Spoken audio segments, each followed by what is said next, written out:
Hi friends, R4iലേക്ക് എല്ലാവർക്കും ഒരിക്കൽ കൂടി സ്വാഗതം. ഇപ്പോൾ ഗ്ലോബൽ മാർക്കറ്റ് നമ്മൾ നോക്കിക്കഴിഞ്ഞാൽ പല പ്രധാനപ്പെട്ട സംഭവങ്ങളും ഇന്നലെ ഇന്നുമായിട്ട് നടക്കുകയാണ്. ഇന്നലെ യഥാർത്ഥത്തിൽ US മാർക്കറ്റ് മൊത്തത്തിൽ നെഗറ്റീവിലാണ് ക്ലോസ് ചെയ്തത്. ഇന്നലെ through out the day ഡൗ John's അത് ഡൗണിലേക്ക് ഇങ്ങനെ പോയിക്കൊണ്ടേയിരിക്കുകയായിരുന്നു. ആ ചാർട്ട് അവസാന നിമിഷം സിവിയർ ആയിട്ടുള്ള ഒരു ഫോൾ അതിൽ നടന്നതായിട്ട് കാണാം. പിന്നീട് ഒരു റിക്കവറി നേരിയ തോതിൽ നടക്കുന്നതായിട്ടും കാണാൻ കഴിയും. അപ്പോൾ US ഇൻഡെക്സുകളിൽ അതിൻ്റെ ഹൈയിൽ നിന്നും ഏകദേശം 400 പോയിന്റിൻ്റെ ഇടിവാണ് നമുക്ക് ഡൗ ജോൺസ് പോലെയുള്ള ഇൻഡെക്സുകളിൽ കാണാൻ കഴിഞ്ഞത്. അപ്പോൾ US മാർക്കറ്റിൽ ഇന്നലെ ഉണ്ടായ ഒരു ഇടിവിന് പ്രധാനമായിട്ടുള്ള കാരണം മെയ് മാസം നടന്ന FOMC മീറ്റിംഗ്, അതായത് ഫെഡറൽ ഓപ്പൺ മാർക്കറ്റ് കമ്മിറ്റിയുടെ ആ ഒരു മീറ്റിംഗിൻ്റെ അതിൻ്റെ ഒരു മിനിറ്റ്സ് അവർ പുറത്തുവിട്ടിരുന്നു. ആ മിനിറ്റ്സ് ആണ് ഇടിവിന് പ്രധാനമായ കാരണമായി. ആ മിനിറ്റ്സിൽ നമ്മൾ കാണുന്നത് FOMCയിലുള്ള 12 മെമ്പേഴ്സ് അമേരിക്കയുടെ സെൻട്രൽ ബാങ്കിന്റെ ഇൻട്രസ്റ്റ് റേറ്റ് നിലവിലുള്ള ലെവലിൽ തുടരാനാണ് 12 മെമ്പേഴ്സും ഏകപക്ഷീയമായി തീരുമാനിച്ചത്. അപ്പോൾ ആ ഡിസിഷൻ യുനാനിമസ് ആയിട്ടുള്ള ഡിസിഷനാണ്. അപ്പോൾ അത്തരത്തിലുള്ള ഒരു ഏകപക്ഷീയമായ ഒരു തീരുമാനം എടുക്കാൻ അവരെ പ്രേരിപ്പിച്ചത് ഇപ്പോൾ അമേരിക്കൻ മാർക്കറ്റിൽ ഉണ്ടായിട്ടുള്ള അൺസർട്ടനിറ്റിയാണ്. പ്രത്യേകിച്ച് ട്രേഡ് പോളിസിയുമായി ബന്ധപ്പെട്ട് ആ പോളിസി കൃത്യമായിട്ട് ഏത് ദിശയിലാക്കാണ് പോകുന്നത് എന്നതിനെപ്പറ്റി യാതൊരു ധാരണയുമില്ലാതെയാണ് മാർക്കറ്റ് നിൽക്കുന്നത്. അതുകൂടാതെ എക്കണോമിയുടെ ആ ഒരു സ്ലോ ഡൗണിൻ്റെ ഒരു ഭീഷണി ഒരു ഭാഗത്തും, അതേപോലെ ഇൻഫ്ലേഷൻ, അൺഎംപ്ലോയ്മെൻറ്റ് പോലെയുള്ള കാര്യങ്ങൾ വേറൊരു ഭാഗത്ത് നിൽക്കുന്ന ഒരു ഘട്ടത്തിൽ നിലവിലെ അവസ്ഥയിൽ ഇൻട്രസ്റ്റ് റേറ്റ് കട്ട് വേണ്ട എന്നുള്ള ഒരു തീരുമാനമാണ് മൊത്തത്തിൽ ഉണ്ടായിട്ടുള്ളത്. അപ്പോൾ ഈ ഒരു കാര്യത്തിലേക്ക് അവരെ നയിച്ചതിൻ്റെ പ്രധാനപ്പെട്ട ഒരു കാരണം ഡൊണാൾഡ് ട്രംപിൻ്റെ ഈ താരിഫുമായി ബന്ധപ്പെട്ടിട്ടുള്ള അതുമായി നടന്നുകൊണ്ടിരിക്കുന്ന ചർച്ചകളിൽ ഒരു തീരുമാനം എത്താത്തതുകൊണ്ടാണ്. അപ്പോൾ അത് കൃത്യമായിട്ട് ഇംപ്ലിമെൻ്റ് ആകുന്നതിന് അതുവരെ ഈ FOMC കമ്മിറ്റി ഒരു വെയിറ്റ് ആൻഡ് വാച്ച് എന്നുള്ള ഒരു മോഡിൽ ഇരിക്കാനാണ് അവർ തീരുമാനിച്ചിട്ടുള്ളത്. അപ്പോൾ ഈ ഒരു തീരുമാനം പുറത്തു വന്നതിന് ശേഷമാണ് ഇന്നലെ അമേരിക്കൻ മാർക്കറ്റിൽ ഒരു ഇടിവുണ്ടായത്. എന്നാൽ മാർക്കറ്റ് അവറിന് ശേഷം വന്നിട്ടുള്ള മറ്റൊരു വാർത്ത അത് തീർച്ചയായിട്ടും ഈ ഒരു ഇടിവിനെ തികച്ചും ക്യാൻസൽ ചെയ്തുകൊണ്ട് പുതിയൊരു രീതിയിലേക്ക് മാർക്കറ്റ് മാറി മറിയുന്ന കാഴ്ചയാണ് നമ്മൾ കണ്ടത്. അപ്പോൾ അവിടെ US ഫെഡറൽ കോടതിയുടെ ഒരു വിധി വരികയുണ്ടായി. ആ വിധി പറയുന്നത് വിവിധ രാജ്യങ്ങൾക്ക് മേൽ അഡീഷണൽ താരിഫ് ചുമത്തിയതിലൂടെ ഡൊണാൾഡ് ട്രംപ് അദ്ദേഹത്തിൻ്റെ അധികാര പരിധി മറികടന്നുവെന്നാണ് US ഫെഡറൽ കോടതി പറയുന്നത്. ട്രംപിൻ്റെ ഈ ഒരു അഡീഷണൽ താരിഫ് അമേരിക്കയിലെ സാധാരണക്കാരനിൽ തുടങ്ങിയിട്ട് വൻകിട കോർപ്പറേറ്റ് കമ്പനികളെ വരെ ബാധിക്കുമെന്നും കോടതി കൃത്യമായ ഒബ്സർവേഷൻ നടത്തിയായിട്ട് കാണാം. അപ്പോൾ ഈ അഡീഷണൽ താരിഫ് നടപ്പിലാക്കുന്നത് നിർത്തിവെക്കണമെന്നും കോടതി നിർദ്ദേശിച്ചിട്ടുണ്ട്. അപ്പോൾ മാൻഹട്ടണിലുള്ള അന്താരാഷ്ട്ര വ്യാപാരത്തിന് വേണ്ടിയുള്ള US കോടതിയാണ് ഈ ട്രംപിൻ്റെ ഈ ഒരു അഡീഷണൽ താരിഫ് ഇപ്പോൾ തടഞ്ഞിട്ടുള്ളത്. ഇപ്പോൾ രാജ്യങ്ങൾക്ക് മേലെ ഏകപക്ഷീയമായ തീരുവ ചുമത്താൻ യഥാർത്ഥത്തിൽ പ്രസിഡന്റിന് അധികാരമില്ലെന്നും അത് US കോൺഗ്രസ് ആണ് തീരുമാനമെടുക്കേണ്ടതെന്നുമാണ് കോടതിയുടെ വിധി. അപ്പോൾ ഈ ഒരു വിധിയോടുകൂടി ഏപ്രിൽ 2 ട്രംപ് വിവിധ രാജ്യങ്ങളുടെ മേൽ ചുമത്തിയ അധിക തീരുവയും അതിനു മുമ്പ് ചൈന, മെക്സിക്കോ, കാനഡ തുടങ്ങിയവയുടെ മേൽ ഏർപ്പെടുത്തിയിട്ടുള്ള അധിക നികുതിയും അതൊക്കെ ഇതോടുകൂടി ഇല്ലാതാവുകയാണ്. അപ്പോൾ 10 ദിവസത്തിനകം ഇത് സംബന്ധിച്ച ഒരു ഉത്തരവിറക്കാൻ ട്രംപിനോട് കോടതി ആവശ്യപ്പെട്ടിരിക്കുകയാണ്. ട്രംപ് ഈ തീരുമാനത്തിനെതിരെ അപ്പീൽ പോകുമെന്നാണ് പറയുന്നത്. ഏതായാലും ഈ വാർത്ത പുറത്തു വന്നതോടുകൂടി US ഫ്യൂച്ചേഴ്സിൽ വമ്പിച്ച ഉണർവാണ് മാർക്കറ്റ് അവറിന് ശേഷം നമുക്ക് കാണാൻ കഴിയുന്നത്. ഇത് കൂടാതെ ഡോളർ ഇൻഡെക്സും അതിൻ്റെ 100 അബോവ് വന്നതായിട്ട് നമുക്ക് കാണാൻ കഴിയും. കഴിഞ്ഞ ഒരാഴ്ചയായിട്ട് 100 മേലെ ഡോളർ ഇൻഡെക്സ് നമുക്ക് കാണാൻ കഴിഞ്ഞിരുന്നില്ല. അപ്പോൾ ആ ലെവലിലേക്ക് ഡോളർ ഇൻഡെക്സും കുറച്ച് സ്ട്രെങ്ത് നേടിയതായിട്ട് നമുക്ക് കാണാൻ കഴിയും. ഇതുകൂടാതെ ഇന്ന് US മാർക്കറ്റിനെ സംബന്ധിച്ചിടത്തോളം മറ്റൊരു നിർണായകമായ ഡാറ്റ വരുന്ന ദിവസമാണ്. അത് US GDP ഡാറ്റയാണ്. നമുക്കറിയാം ഇതിനു മുമ്പേ വന്നിട്ടുള്ള ഡാറ്റകളിൽ കഴിഞ്ഞ ഡിസംബർ മാസം വന്നത് 3.1% ആയിരുന്നു ഗ്രോത്ത്. അതേപോലെ ജാനുവരിയിൽ, ഫെബ്രുവരിയിലും 2.3% ഗ്രോത്ത് ആയിരുന്നു. മാർച്ചിൽ 2.4% ഒരു ഗ്രോത്ത്. അപ്പോൾ ഇതുവരെ ഒരു പോസിറ്റീവായിട്ടുള്ള ഒരു ഗ്രോത്ത് റേറ്റ് ആണ് നമുക്ക് കാണുന്നത്. കാരണം ഒരു വികസിത രാജ്യത്തെ സംബന്ധിച്ചിടത്തോളം 2% ഗ്രോത്ത് റേറ്റ് എന്ന് പറയുന്നത് നല്ലൊരു ഗ്രോത്ത് റേറ്റ് ആണ്. പക്ഷേ കഴിഞ്ഞ ഏപ്രിലാണ് എല്ലാവരും ഞെട്ടിച്ചുകൊണ്ട് -0.3% ഒരു നെഗറ്റീവായിട്ടുള്ള ഒരു ഗ്രോത്ത് റേറ്റ് കണ്ടത്. സ്വാഭാവികമായിട്ടും പലരും പ്രവചിച്ചതുപോലെയുള്ള ഒരു റിസഷൻ്റെ ഭീതിയിലേക്ക് അമേരിക്ക പോയിരുന്നു. കാരണം മൈനസിലേക്ക് ഒരു GDP ഗ്രോത്ത് വരിക എന്ന് പറയുന്നത് റിസഷനിലേക്ക് പോകുന്നതിൻ്റെ ആദ്യത്തെ സ്റ്റെപ്പാണ്.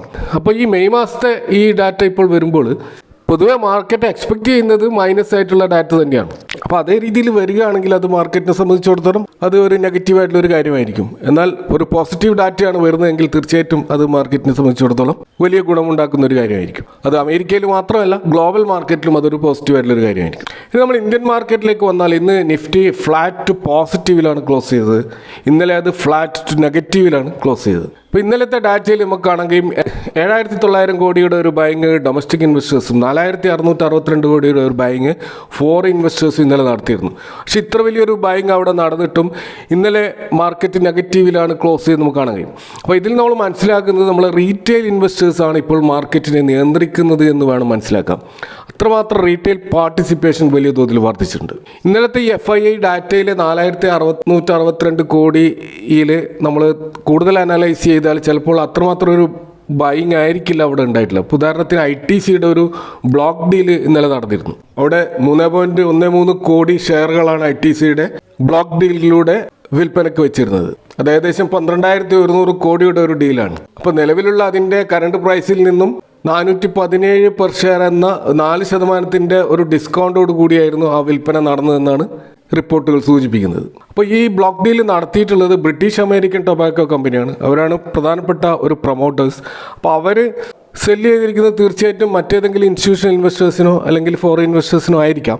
പക്ഷെ അവിടെ നമ്മൾ കാണേണ്ടത് ഇതൊരു ഫോറിൻ ഡയറക്റ്റ് ഇൻവെസ്റ്റ്മെൻ്റ് ആണ്. അതുകൊണ്ട് തന്നെ FII അതായത് ഫോറിൻ ഇൻസ്റ്റിറ്റ്യൂഷണൽ ഇൻവെസ്റ്ററിൻ്റെ ഡാറ്റയിൽ ഇത് പ്രതിഫലിക്കില്ല. അതുകൊണ്ട് തന്നെ ഈ 12,000 കോടിയുടെ വിൽപ്പന ഇന്നലത്തെ FII ഡാറ്റയിൽ പ്രതിഫലിക്കാത്തത് കൊണ്ട് തന്നെ ഇന്നലെ യഥാർത്ഥത്തിൽ ഫോറിൻ ഇൻവെസ്റ്റേഴ്സ് നെറ്റ് സെല്ലേഴ്സ് ആണ് എന്ന് വേണം നമുക്ക് മനസ്സിലാക്കാൻ കഴിയാം.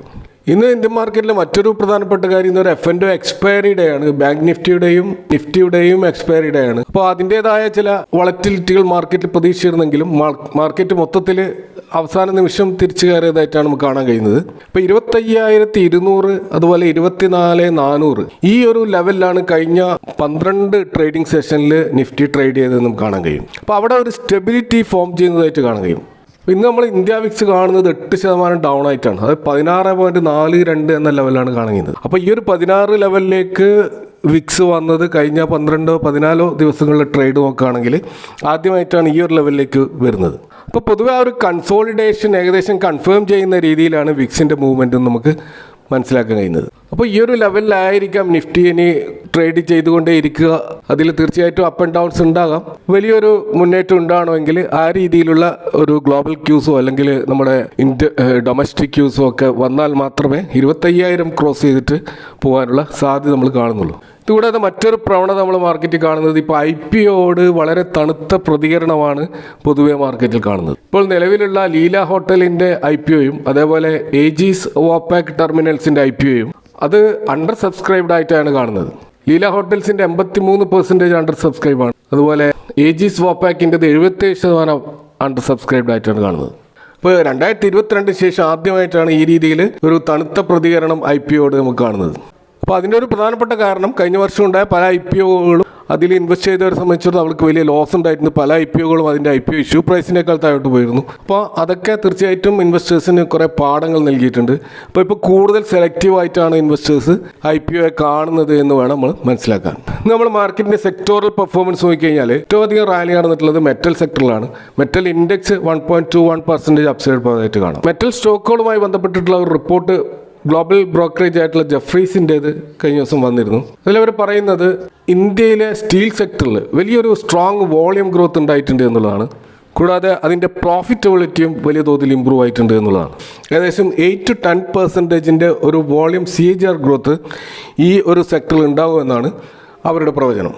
പ്രോഫിറ്റബിലിറ്റി വർദ്ധിച്ചു എന്നവർ പറയാനുള്ള ഒരു പ്രധാനപ്പെട്ട കാരണം കഴിഞ്ഞ 18 വർഷം സ്റ്റീൽസ് അത് ട്രേഡ് ചെയ്ത പ്രൈസ് $200 പെർ ടൺ എന്നുള്ള റേഞ്ചിലാണ് സ്റ്റീൽ ട്രേഡ് നടന്നിട്ടുള്ളത്. അപ്പോൾ 18 വർഷം ഇതേ ഒരു പ്രൈസ് റേഞ്ചിൽ ട്രേഡ് ചെയ്ത സ്റ്റീല് പക്ഷേ ഓരോ വർഷവും അവരുടെ റിട്ടേൺ വർദ്ധിച്ചതായിട്ടാണ് അവർ കണ്ടെത്തിയിട്ടുള്ളത്. അപ്പോൾ അത് സൂചിപ്പിക്കുന്നത് അവിടെ ഒരു റിസ്ക് റിവാർഡ് റേഷ്യോ വളരെ ഫേവറബിൾ ആണ് എന്നുള്ളതാണ്. അപ്പോൾ അതിൻ്റെ സ്റ്റോക്കുകളിലേക്ക് വന്നു കഴിഞ്ഞാൽ അതിപ്പോൾ ട്രേഡ് ചെയ്യുന്നത് 10 ഇയേഴ്സിൻ്റെ പ്രൈസ് ടു ബുക്ക് വാല്യൂയുടെ മുകളിലാണ് ഇപ്പോഴും പല സ്റ്റീൽ സ്റ്റോക്കുകളുടെയും റേറ്റ്. എങ്കിലും നിലവിലുള്ള ആ ഒരു വോളിയം ഗ്രോത്തും അതിൻ്റെ പ്രോഫിറ്റബിലിറ്റിയും മാർജിൻ എക്സ്പാൻഷനും ഒക്കെ വെച്ച് നോക്കുമ്പോൾ ഈ ഒരു price to book valuation reasonable ആണെന്നാണ് ഇവരുടെ കണ്ടെത്തൽ.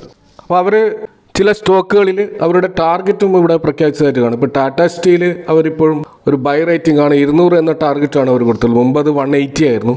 അതുപോലെ ജിൻഡാൽ സ്റ്റെയിൻലെസ് സ്റ്റീലിന് ഇതുപോലെ ഒരു ബൈ റേറ്റിംഗ് ആണ് കൊടുത്തുള്ളത്. 800 എന്നുള്ള ടാർഗറ്റാണ് അവർ വെച്ചിരിക്കുന്നത്. അതുപോലെ JSW സ്റ്റീലിന് 1200 എന്ന ടാർഗറ്റാണ്. 920 ആയിരുന്നു മുമ്പുണ്ടായിരുന്ന ടാർഗറ്റ്.